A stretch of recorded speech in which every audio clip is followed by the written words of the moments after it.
Hello? Yeah. Hey man, what's up? I believe that was the deer hunter. What? Called the deer hunter. You're kidding me. Dumbass.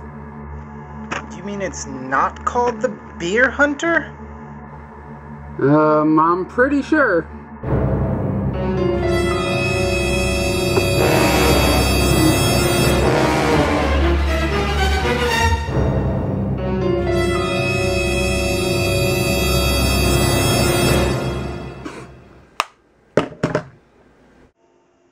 Son of a...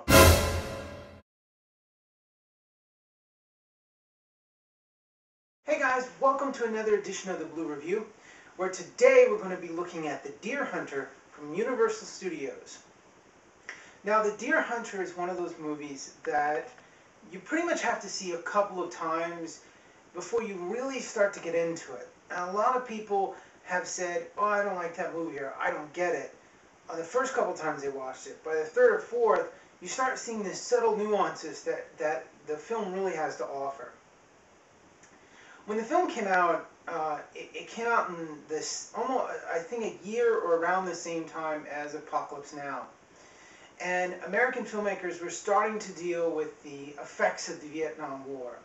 A war that, unlike any other war, had really been fought in America's living rooms, because it was one of the first wars in which television cameras and television had played a large part.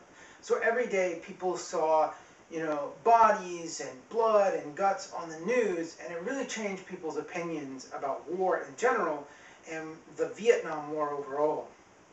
Now, a lot of films in and around that time dealt with some of these issues, like Apocalypse Now, or Coming Home, which is a film that starred Jane Fonda and Jon Voight. And that was a really good movie as well. And over time, other films have dealt with various aspects. But The Deer Hunter was dealing with a very interesting aspect, and that is a group of guys who are hunters, are steel workers, are beer drinkers, are these like what you would consider like real machismo men. And their view of war and their view of the action of war is really based on what they had saw in movies and on television. And you have to understand that in the 1950s and 60s, war movies and shows about war, while you did have some films like Steel Helmet and other ones that weren't necessarily anti-war movies, but were definitely showing the darker sides of it, you also had movies by John Wayne and others which were more about war is heroic. War is just a bunch of guys out in the battlefield, kicking ass, taking names, and there's a patriotism associated with it and a gung-ho attitude that really kind of warped a lot of people. And when they actually got there and it was not that, it was something completely different, a lot of them had to face the harsh realities of war. And a lot of what happens in The Deer Hunter is sort of, it really kind of is a film that attempts to deal with that aspect of it. The basic story is, again, these three friends who live and work in this small Pennsylvania steel town. Their families are Russian in origin, but they're Americans. You've got Robert De Niro, you've got Christopher Walken, you've got John Savage. And these three guys go off to war, and each one of them gets captured and thrown in a prisoner of war camp where they're tortured and beaten and forced to play Russian roulette. And while a lot of people argue that the Russian roulette factor didn't actually happen and that they didn't actually do this to prisoner of wars, it really is irrelevant. It's not a literal kind of metaphor.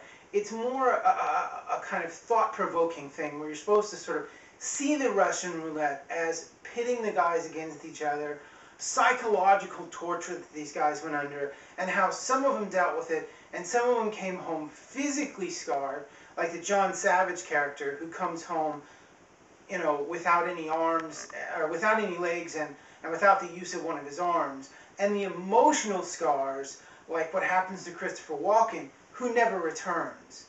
And the guy that sort of is in between, which is the Robert De Niro character, who really is sort of the guy who's sort of able to deal with it. But then we also see him in the beginning sort of very gung-ho about deer hunting and about how he will put the deer down in one shot and all this kind of machismo that he has about him. And in the end, he realizes that whether it's a human or a deer or anybody, it's just not worth it. And at the end, he realizes that all of that has been sort of beaten out of him and that he's changed as well, and that there's an emotional change and a physical change that goes on with him, which is really his journey from being a machismo, gun-ho, kind of hunter guy to someone who realizes that whether it's a person or a deer, it's still death.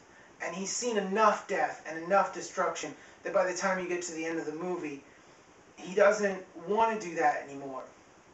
Now, there was a lot of controversy that came at the end of this film because they sing a very patriotic song. But I think what it is after dealing with the death, after dealing with this huge traumatic event, they're looking to something to make it seem as if it was all worthwhile. Something that makes it seem as if it was, worth the sacrifice that they had to give. Meryl Streep's character has to sacrifice her love in Christopher Walken. And John Savage has to sacrifice the use of his legs and one of his arms. And, the bartender has to sacrifice, his best friend. Robert De Niro has to sacrifice his best friend. And I think Christopher Walken might have been the bartender's brother or some relation to him or something. It's not 100% clear, but everyone begins to experience that sacrifice. And at the end of the movie, they're just looking for something to grasp hold to, some kind of thing. And patriotism or religion or any of these things give them a chance to grasp onto something, to hold on to something that may not be tangible, but that's part of it's an image. It's something untangible to grasp onto, to place their ideals on. And because it doesn't really exist, or because it's only imagined, it can exist as anything. And therefore, when they sing the patriotic song at the end, what they're saying is, I realize that all is lost, I'm so depressed, but I'm going to hang my hopes on this arbitrary thing in hopes that at the end of it, it's worth it. And it's going to make me feel better if I feel like it's worth something, as opposed to a bunch of people dying for anything. So the ending is sort of this optimistic pessimism, if you will. And a lot of people didn't like the fact they were doing it because they thought it was a pro-Hawk kind of thing, a pro-like gung-ho kind of thing. But really all it is just a bunch of people saying, it's got to be worth something, or else it's all in vain. And they sing the song, and it reminds me a lot of Stanley Kubrick's Paths of Glory, where it also ends with a sort of song that's meant to convey the same issue, or the same idea of, at least it's worth something.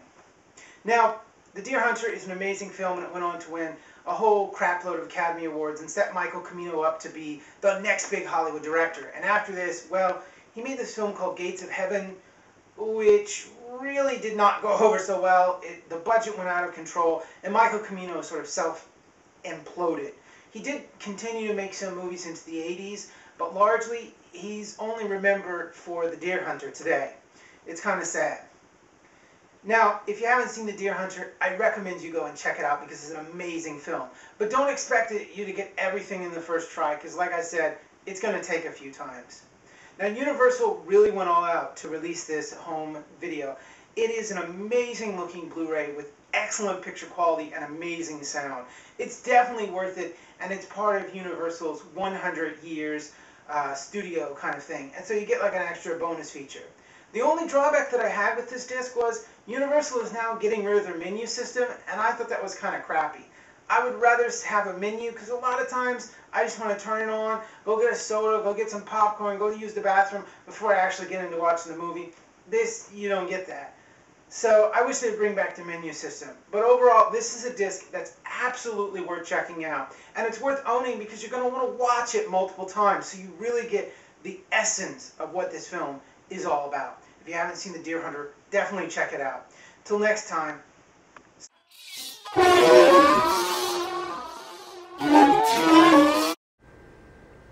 don't know what the fuck that was.